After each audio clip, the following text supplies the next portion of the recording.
कचरे से कंचन, ये कहावत तो सुनी होगी। भारतीय रेलवे ने इसे सच कर दिखाया है।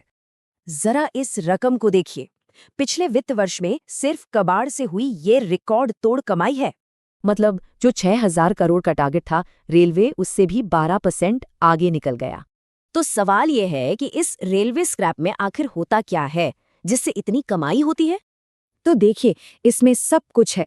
पुरानी पटेरियां, बेकार हो चुके कोच, इंजन और भी बहुत कुछ। जरा इन आंकड़ों पर नजर डालिए। हजारों टन लोहा और सैकड़ों कोच और वैगन। और पता है, सारा स्क्रैप पिघलाया नहीं जाता। कुछ पुराने डिब्बों से तो कैफे तक बन रहे हैं। तो ये सब अचानक नहीं हो रहा है। इसके पीछे एक बहुत बड़ा और सोचा समझा मिशन है। इस मिशन का नाम है मिशन जीरो स्क्रैप। इसका सीधा सा लक्ष्य है रेलवे को कबाड़ मुक्त करना। इस मिशन की वजह से अलग अलग रेलवे जोन्स में एक दूसरे से आगे निकलने की होड़ लगी है। ठीक है, कमाई तो हो गई, लेकिन इस सब का आम यात्री के सफर पर क्या असर पड़ता है?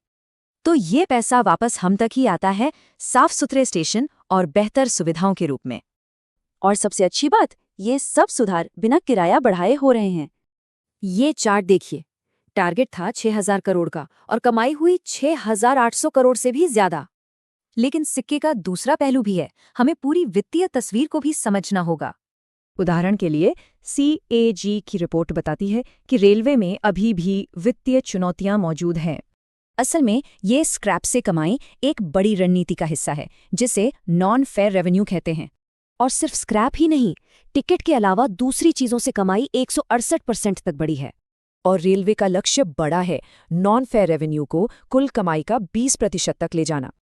तो रेलवे की ये सफलता एक बड़ा सवाल खड़ा करती है। हमारे देश में ऐसा और कितना कचरा सोने में बदल सकता है?